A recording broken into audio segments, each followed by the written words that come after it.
Here we are at the Pilgrimage Church of Sainte-Foy in the city of Caen, in the southern part of France, located in a kind of mountainous region. As pilgrims, we would have to wend our way up the hills to even get to this church, but we would find that it's very much worth it when we got there because of the amazing relics that are located inside.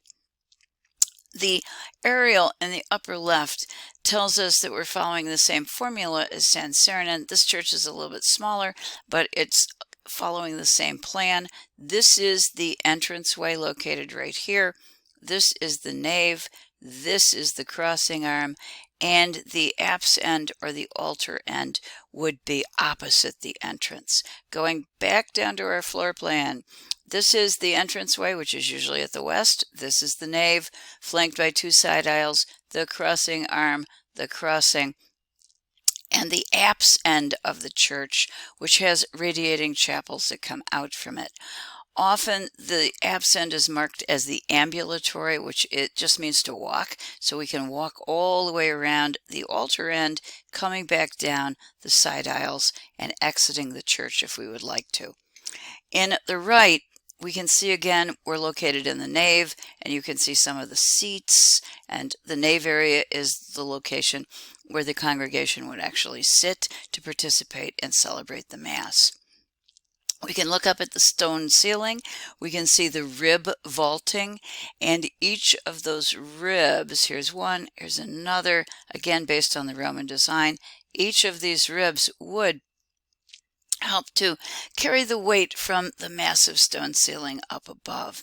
It also very clearly marked a separation, a division within the floor plan of this church, and these divisions are referred to as bays and echo the separate nature of the individual parts that make up Romanesque churches.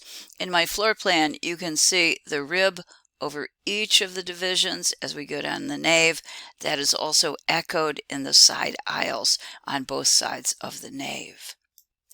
A typical Romanesque church, this is blocky, it looks strong, it reflects the individual parts very clearly, it has rounded arches echoing the Romans as a source, and it reduces the amount of window space available because we need to keep the walls sturdy to help to support the incredible weight of the ceiling.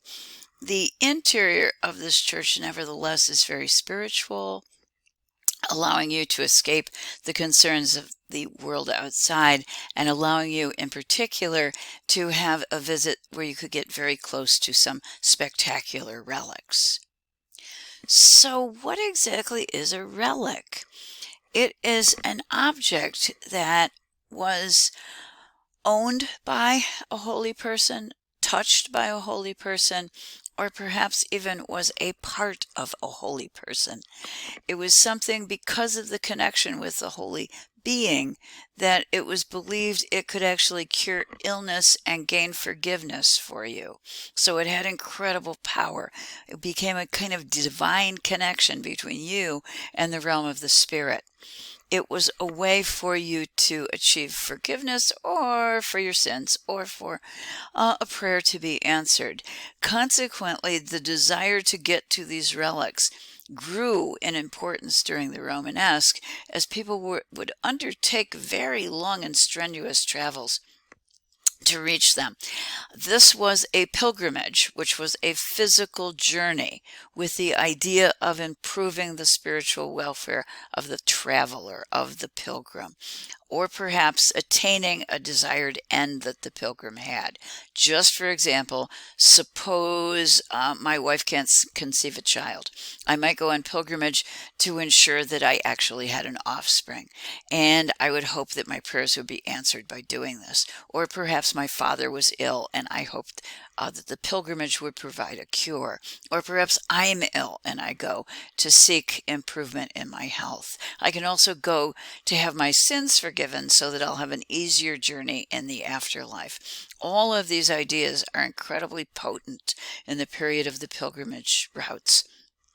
And our goal would be to get as close to these relics as possible, to touch them, to kiss them, to make a connection with the divine. We are looking at one of the most revered of the relics from this period. It's figure 12-2 in our textbook, and it's the reliquary that gives the name to this church in the southern part of France, in Caen. It is actually a reliquary that held, and it does in fact contain a skull. It held the skull of a child martyr who, it's believed, in the 4th century refused to worship pagan gods and was willing instead to accept martyrdom. This is a gold reliquary containing a human skull that would have been believed to have potent abilities for you, if you could get in close contact with this, to ask for the help of this child martyr. It is a wooden core. It is gold overlay everywhere, and it is studded, absolutely miraculously studded with gems on the surface. It is very formal, very frontal. It glitters, it glistens, and you should imagine this in a darkened interior of a church by candlelight, so that it would have appeared otherworldly to you. And that was part of the design of these reliquaries. A reliquary is a container to hold a relic, which often, not always, but often, would actually have been a part of the saint or the holy person. And that could include a bone, or as in this case, actually a human skull. These are other views that might give you a better sense of the otherworldliness of these reliquaries, or of some of them, certainly this one. The figure depicting the image holding Sainte Foy, or Saint Faith's, the English translation, Saint Faith's skull, seems to be remotely staring, almost trance-like, into another dimension. The surface is studded with semi-precious gems. This should remind you, in fact, of Migration's jewelry, because that's the treatment of the surface. It's very formal, it's very frozen, it's very remote, it's very otherworldly, all to convince you that you are contacting the divine. The more difficult your journey to reach a relic, the more it would allow you to reap benefits from actually contacting the divine being who is housed in that reliquary. The prestige that would be acquired by a church having a wonderful relic would have been incredibly great. The idea of having a relic that could promise miraculous cures and had great power, and it was housed in rich coverings or containers like Sainte Foy, would be an incredible draw for your church and bring prestige to your church. What that means is more and more pilgrims would come to your church because of the relics that you had. Consequently, in the Romanesque period, there was a great deal of competition to get the very top of the line relics to entice the greatest number of pilgrims to come. Why would we care? Well, when the pilgrims come, they make donations to your church. Your church can grow in power and authority. So the relics drove this, and they were incredibly important. As a result of this and the competition between the churches, something arose that is referred to as holy robbery. And that means that the monks at one monastery go and steal a relic from another monastery. That's exactly what happened with the skull of Sainte Foy. The monks at Caen actually went and took, by thieving, the skull of the little child martyr and stole it from another monastery to bring it back to Caen. You might be wondering, how in the world can monks justify doing that? Well, they claimed that the little child martyr came to them in a dream to let them know that, in fact, she really wanted to live in Caen. So please come and get me. This would have been accepted by everyone, but it would have definitely been done to add prestige to Caen. And in this case, the reliquary with the skull of the child martyr has remained at Caen ever since. Let me just show you a couple other examples of reliquaries. The one on the upper left, which on top of it has a foot, and often a reliquary can be identified by the image that is portrayed, because the image of the reliquary often is modeled on what the relic itself was. And yes, indeed, this is a foot, the bones of a foot of a holy person. This particular reliquary, which is located in Trier in Germany, is very richly overlaid, again with semi-precious gems, with some enamel, I believe, and also clearly with gold. A little bit closer to home, the one over here on our right is located in the Philadelphia Museum of Art, and it is a reliquary of a bishop's arm bone, and the arm bone would have been placed right here, so it would have been visible. This is now in a museum, so it would not be appropriate to exhibit the holy bone, so that is no longer in the container. I would like you to look at this and think of Migration's jewelry, the compartments, the richly studded surface, and the fact that every inch of the surface is indeed covered. And also we got the hand at the top. It was a reference to the arm bone that was placed inside, giving, in this case, the gesture of blessing. Two more below. The one in the lower left over here, this is the top portion which would have covered the nail. This is the bottom portion that would have gone down here. It is described today, this too is in Germany, and it is labeled Holy Nail. The implication, of course, is that it was used for purposes of crucifixion. They didn't say on the label Jesus, but it would have added to the respect given to the relic if it could be associated in some way with Jesus. The container in the bottom middle is just simply typical of many of the reliquaries from this period.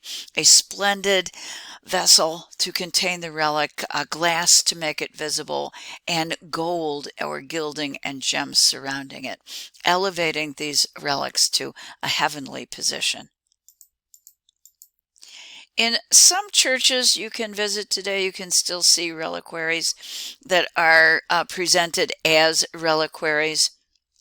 Other times, the reliquaries have been removed to museums or quote-unquote treasuries within the church. This is a church in the southern part of France that I visited recently. I'm sorry the photograph is tilted sideways, and that's because I had to tip my camera through the bars because it is a gated chapel because of the value associated with the reliquaries. But I would like you to see that the bones right here and here and here, even today, in some churches, in Europe certainly, are still readily available for viewing. Some of you might be thinking right now, how many of these relics are actually real? And probably not many, although some, of course, could be. Relics were sold throughout Europe in the Middle Ages and were highly sought after.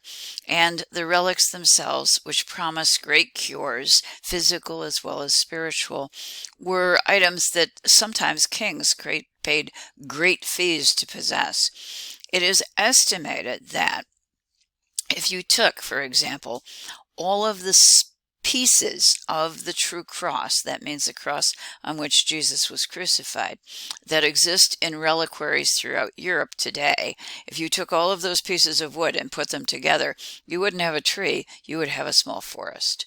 So we have relics that almost certainly are not authentic, but you know what? It doesn't matter. What matters is that the people who came to visit these relics believed in them, believed that they had miraculous powers to cure, and consequently the relics served the purpose for which they were intended, making a connection between the pilgrim and the divine.